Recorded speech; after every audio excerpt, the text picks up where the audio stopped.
आइए दीवाने गालिब की 40वीं गज़ल पढ़ते हैं। इसके अंदर दो ही शेर हैं जो दीवान में इंक्लूड किए गए हैं, और वो शेर ये हैं कि आईना देख अपना सा मुँह लेके रह गया, आईना देख अपना सा मुँह लेके रह गया, साहब को दिल न देने पे कितना गुरूर था।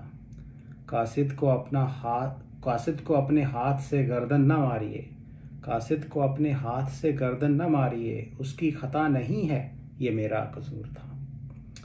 तो पहला शेर देखिए कि आईना देख अपना सा मुंह लेके रह गया, साहब को दिल न देने पे कितना गुरूर था।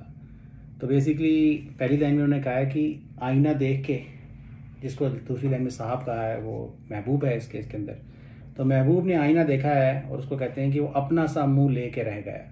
सो this is like a expression which is use to imply that somebody is taken aback, right. कोई किसी ने आईना देखा और they got humbled, right, like they were taken aback, they were at a loss, right. वो अपना सा मुंह देख के रह गए वो, राइट। को थोड़ी सी शॉक लगा, वो उनको समझ में नहीं आया, लाइक दे वर टेकन अबैक जैसे इंग्लिश में कहा जाता है। तो basically like they got frozen, right. उनको एक ऐसा शॉक लगा अपना मुंह देख के कि एक मोमेंट के लिए उनको समझ में नहीं आया कि करें क्या, या। और तो महबूब ने आईना देखा है और वो अपना सा मुंह देख के रह गया है। और दूसरी लाइन में कहते हैं साहब को दिल न देने पे इतना गुरूर था। तो गुरूर इज़ बेसिकली प्राइड, या। तो कहते हैं कि देखो अब वो अपना मुंह देख के ही उसकी ऐसी स्टेट हो गई है कि वो अपना सा मुंह देख के रह गई है, और उसको पहले अपना दिल जो है किसी को या मुझे आशिक को दिल ना देने पे देखो कितना गुरूर था, या। तो इफ़ेक्टिवली इसके अंदर उन्होंने महबूब की खूबसूरती को भी डिस्क्राइब कर दिया है और महबूब को एक ताना भी मार दिया है, या।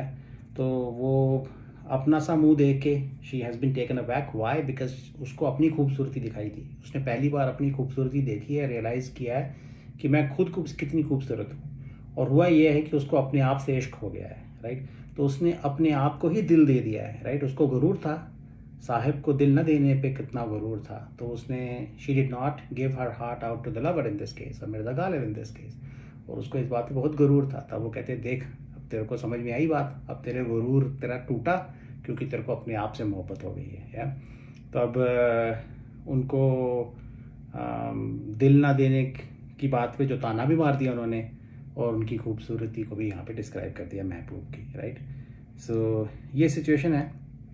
Basically she has fallen in love with herself of her own aspect, and then it's like he is questioning कि अब देख तेरी उस प्राइड को, तेरे उस गुरूर को क्या हुआ जो तू कहती थी मैं किसी को दिल नहीं दूंगी अपना। आईना देख अपना सा मुँह लेके रह गया, साहब को दिल न देने पे कितना गुरूर था। तो अगला शेर देखिए कि कासिद को अपने हाथ से गर्दन न मारिए, कासिद को अपने हाथ से गर्दन न मारिए, उसकी खता नहीं है ये मेरा कसूर था। तो कोई कॉम्प्लिकेटेड वर्ड नहीं है। कासिद मीन्स मैसेंजर, जो आपके ख़त या मैसेजेस लेके जाता है महबूब के पास। तो गालिब साहब ने कोई ख़त भेजा है महबूब के लिए, और उस ख़त को देख के महबूब को इतना गुस्सा आ गया है कि जो कासिद है, जो मैसेंजर है, वो उसकी गर्दन काटने पे उतारू हो गई है। शी इज़ सो मैड, है। और गालिब साहब जो हैं इस सिचुएशन में वहाँ हैं, मौजूद हैं, और वो कह रहे हैं कि कासिद को अपने हाथ से गर्दन ना मारिए। वो कहते हैं do not cut the messenger's throat with your own hands, like this is not appropriate, या।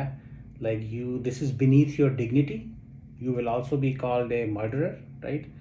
And but anyways this is not a worthy task for you, तो तू उसको मत मार, या। दूसरी लाइन में कहते हैं उसकी खता नहीं ये मेरा कसूर था। तो वो कहते हैं कि इस बेचारे कासिद, इस मैसेंजर की खता नहीं है, ये खता तो मैंने लिखा था, तो जिस बात पे तो गुस्सा हुई है वो तो मेरा कसूर है, तो तू उसको क्यों मार रही है, राइट। ये तो इसका ऊपर सिंपल मीनिंग है। इसका एक अंडरलाइन मीनिंग ये है कि basically this is like he's trying to be unselfish and gallant in this case कि तू कासिद को मत मार, तू मुझे मार, कसूर मेरा था। But he's trying to do is that he actually wants to get killed by the beloved, right? तो ये common metaphor है कि महबूब के जुल्मों से तुम सहना, उसके हाथों कत्ल होना, इसको तो आशिक लोग वेलकम करते हैं। तो उनको ये बात मंजूर नहीं कि वो कातिल के ऊपर ये करम फरमाए कि कातिल का कत्ल कर दे। वो कहते हैं कि तू उसको कत्ल मत कर, वो कत्ल होना चाहते हैं। He wants to enjoy the, it's like a treat for him, he wants to enjoy the experience of getting slayed at the beloved's hand, right? He wants that honor of his neck basically, you know, cut. तो वो गर्दन ना मारिए, इसका मतलब गर्दन काटना भी हो सकता है, इसका गर्दन मरोड़ना, टू रिंग द नेक भी हो सकता है. इधर वे वो बेसिकली जो भी गर्दन पे वार किया जाएगा या गर्दन को मरोड़ा जाएगा, वो कहते हैं तो ये जुल्म मेरे ऊपर कर, उस कासिद के ऊपर मत कर, राइट? एक तो उसका कसूर भी नहीं है, दूसरा वो चाहते हैं कि महबूब उनके ऊपर जुल्म सितम ढाए. उनको मंजूर नहीं कि किसी और के ऊपर महबूब जो है वो जुल्म ढाए. That is the indication of the beloved giving attention to somebody else and he does not want that to happen. तो कासिद को अपने हाथ से गर्दन ना मारिए, उसकी ख़ता नहीं है, ये मेरा कसूर था. These are the two shares. I hope it made sense. Thank you.